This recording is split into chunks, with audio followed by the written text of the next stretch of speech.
So it goes without saying that reviews matter on Amazon. Actually, they matter a lot.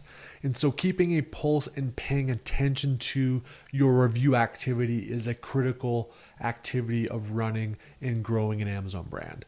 So if you come down here, we've got a full review section. Go to reviews, go to review dashboard. You will see this view here. And really what it is it's a real-time overarching look at each one of your individual products and the review performance, both real time as well as over time and comparatively against other periods.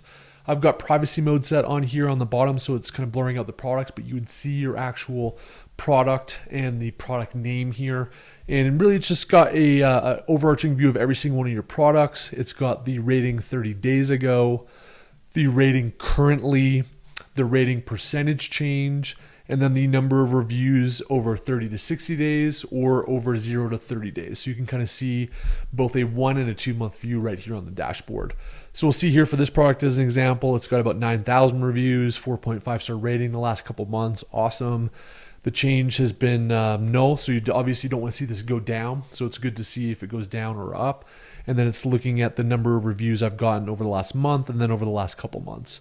And it'll also show comparatively whether I've had a rating performance increase. So let's say I've got a new insert card for a particular product, or I'm doing some kind of a new activity to drive reviews. You'll be able to see the net gain or change versus previous periods here to see if you've dropped off. So again, to keep a keen eye on this, once you turn on review automations, it's oftentimes that you'll see this go by 20, 30, 40% after you turn that thing on. So good for tracking that here. And again, portfolio view, so I can look at all of my individual products and see how things are looking.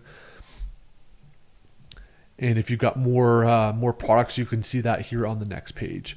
You can also sort here by total, by reviews, by rating change. So let's say I just wanted to see the rating change stuff. I can see that view there. Or if I wanted to see the gain change, it's going to also sort by that. So great little dashboard to see your review activity for each individual product.